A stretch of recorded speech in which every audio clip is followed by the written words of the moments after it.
कुनलावत विटिटसान versus लू Guangzu, ये match के बारे में डिस्कशंस करने से पहले कुछ चीज़ें बेसिक्स जो मैं कुनलावत विटिटसान के बारे में आपको बताना चाहता हूँ, वो वीडियो शुरू करते से बात ही बता देते हैं। देखो चीज़ क्या है, कुनलावत विटिटसान इस साल का जो वर्ल्ड चैंपियनशिप्स थे उसके अंदर आपने देखा होगा कि वो पूरे टूर्नामेंट में बहुत ही बढ़िया खेले थे। लू गुआंगजू एक ऐसे प्लेयर है जो मैंने देखा है ना कि लास्ट 4-5 साल जो मैंने देखा है तब से वो अपना जो बोलते हैं ना कि एक नेचुरल गेम प्ले या फिर एक जो फिट आपके लिए होती है ना गेम प्ले, उसके बीच में कहीं पे अटकते हुए दिख रहे हैं मुझे। उनकी जितनी भी गेम प्ले देखूँ मैं, ऐसा लगता है कि वो कुछ नया ट्राई करने की कोशिश कर रहे हैं, कुछ चेंजेस लाने की कोशिश कर रहे हैं। तो एक एक करके इनके बारे में डिस्कशन शुरू करते हैं। पहली चीज़ कुनलावत विटिटसान से ही शुरू करते हैं हम। तो इनके बारे में एक चीज़ मैंने नोटिस की है जितने टाइम से वो खेल रहे हैं, ये बेसिक जो उनका फुटवर्क होता है उसके बारे में मैंने प्रीवियस वीडियोस में डिस्कस कर रखा है, बट इस वीडियो में मैं आपको थोड़े बेसिक्स बता दूंगा कुनलावत विटिटसान के बारे में। देखो एक चीज़ नोटिस करो, यहाँ पे देखो कितने आराम से वो ऑलमोस्ट चल के जा रहे हैं सेंटर में। अब देखो यहाँ पे शांति से उन्होंने रिटर्न किया। एक और बार देखो उनके फुटवर्क पे फोकस करो, देखो यहाँ पे शांति से पहुँच गए। देखो यहाँ पे सिंपल। ये चीज़ मैं आपको एक बताना चाहता हूँ कुनलावत विटिटसान के बारे में। ऑफ कोर्स ये मैच शायद तक मुझे जब तक पता है ये मैच शायद विटिटसान मैं नहीं बताऊँगा, आप तब तक देखो मैच के बारे में। बट बेसिक चीज़ें क्या है, उनका फुटवर्क आप बोलोगे कि एक बेसिक जो प्रॉपर होना चाहिए वैसा है। ऐसा नहीं बोल सकते कि 100 में से 100 स्कोर वो कर रहे हैं एकदम परफेक्ट, जैसे आंसियांग का गेम प्ले है ना कि उनका फुटवर्क ऑलमोस्ट परफेक्ट है, 90-95% आप बोल सकते हो कि परफेक्ट है। वैसे ही कुनलावत विटिटसान भी आसपास ही है, 92 के आसपास है। बट एक चीज़ क्या उनमें, एक चीज़ मुझे जो गलत लगती है विटिटसान के गेम प्ले के अंदर, वो ये है कि वो जब एक लोकल टूर्नामेंट्स और वो सब चीज़ें खेलते हैं, local in the sense super 500 खेल रहे हैं, सुपर 300 या फिर ऐसी थोड़ी ऐसी टूर्नामेंट्स चल रही है जिसके अंदर ऐसा बोलता है ना कि प्राइज मनी तो भाई मनी के बारे में थोड़ी बहुत साइड में रख दो, बट एक बहुत बड़ा वाला मंच नहीं है, बहुत बड़ा वाला पार्ट नहीं है, तब तक उनका गेम प्ले ऐसा बेसिक लगेगा आपको कि यार कहाँ यार ये कहाँ जीतने वाला पर्सन है, ऐसा आपको लगेगा। बट जब वो जैसे वर्ल्ड चैंपियनशिप्स हैं, वर्ल्ड टूर फाइनल्स हैं, वर्ल्ड टूर फाइनल्स में तो शायद वो नहीं गए, पता नहीं, याद नहीं, मैंने देखा नहीं वर्ल्ड टूर फाइनल्स तो आइडिया नहीं मुझे।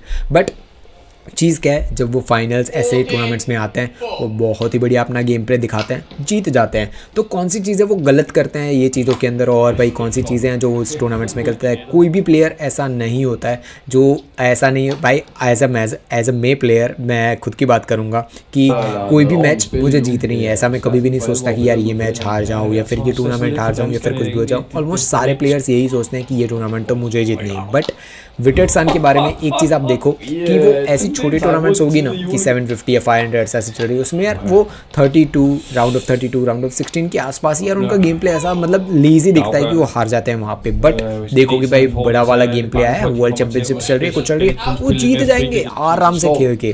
तो कौन सी चीज़ें वो अलग कर रहे हैं, देखो वो कुछ भी अलग नहीं कर रहे हैं, सेम गेम प्ले होती है उनकी, same game play in the sense कि वो कुछ नया नहीं कर रहे हैं। बट जो प्रेशर बोलते हैं ना कि कुछ प्लेयर्स ऐसे होते हैं कि सारे टूर्नामेंट्स वो जीत जाएंगे साल के जितने बढ़िया होंगे ना, बट जब वर्ल्ड टूर फाइनल्स या फिर जब आएगा ना कि रिजल्ट का डे है, जब उनको रियल में बताना है कि वो मतलब पूरे साल इतने ज़्यादा गोल्ड्स लेके आए हैं, तो फाइनल में जब एक बड़ी वाली टूर्नामेंट आई उसमें भी तो उनको गोल्ड मिलना चाहिए। तो कुछ प्लेयर्स होते हैं कि पूरे साल अच्छा खासा कर लिया बट एंड में आके पूरा कबाड़ा कर देंगे, हार जाएंगे, जो मेन होगा उसमें ही हार जाएंगे। तो मैं किस प्लेयर के बारे में बात कर रहा हूँ, वो मेरे लेजेंड है, मेरे लाइफ के मतलब जो बोल सकते हैं ना कि एक इंस्पिरेशन है। मैं ली चोंग वे के बारे में बात कर रहा हूँ कि उन्होंने ऑलमोस्ट नंबर 1 रैंक कितने सालों तक रखी थी, लिंडन और दोनों के बीच में कंपटीशन रहता था। बट जब ओलंपिक्स में एंड में जीतने की बारी आती थी, हर बार वो हारे हैं वहाँ पे। देखो कहीं पे भी कुछ भी उनसे लेने की मतलब ऐसा नहीं है कि कहीं पे भी वो कम थे ज़्यादा थे।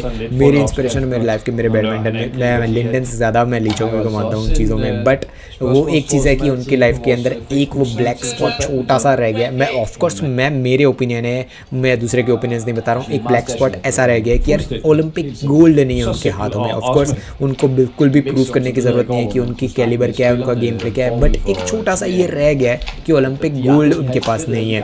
वही चीज़ विटिटसान के पास थोड़ा उल्टा है, वो ऐसी छोटी छोटी टूर्नामेंट्स है, कुछ भी होगा ना उसके अंदर वो हार जाएंगे। बट जब उनका ऐसे टॉप क्लास दिखाना आएगा, चांसेस है वो सामने कोई भी प्लेयर आ जाए उनको हरा के वो जीत जाते हैं। मैंने उनको एक्सेल्सन को भी एक लिमिट तक पुश करते हुए देखा है कुछ मैचेस के अंदर, तो उनका गेम प्ले बहुत ही बढ़िया है। तो बहुत बात ये विटिटसान के बारे में हुई, उनके बारे में हम गेम प्ले और उसके बारे में डिस्कशंस और ज़्यादा करेंगे। एक और चीज़ विटिटसान के बारे में अभी बता देता हूँ उनका जो फ्रंट कोर्ट है ना, आप देखोगे वो बहुत बढ़िया तरीके से खींच भी लेते हैं, पॉइंट्स ले भी लेते हैं। बट चांसेस है कि अगर आपको विटेट्सान की गेम प्ले जितनी भी देखोगे उसके अंदर एक चीज़ कॉमन दिखेगी, उनको टू एंड फ्रो करो ना, जैसे बैक फ्रंट गिराते रहो, उनको खिलाते रहो और फ्रंट कोर्ट में पॉइंट लेना है तो आपके पास चांस है कि विटेट्सान के सामने आप ले पाओ। चांसेस है कि वो ही एक कोर्ट है जहाँ पे वो अच्छे खासे ईजी, तो आपका बोल सकते हो कि थोड़ा बहुत लेज़ी, मेरे ओपिनियन है कि वो थोड़े बहुत लेज़ी वहीं पे दिखते हैं मुझे। बाकी सारे पार्ट्स हैं वहाँ पे विटेट्सान बहुत ईजी तरीके से पहुँच जाते हैं, ईजी तरीके से जीत भी जाते हैं।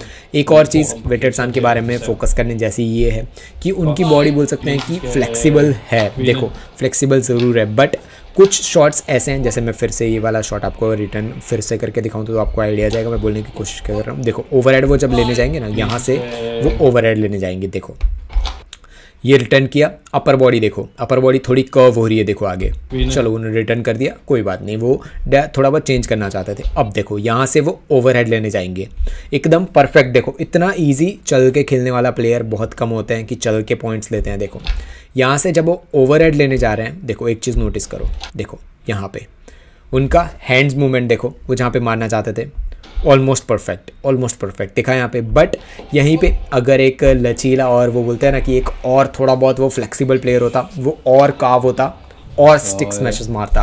ये थोड़े बहुत चेंजेस है, बिल्कुल भी ऐसा नहीं बोल सकते कि उनका ख़राब है ओवरहेड या फिर कुछ भी।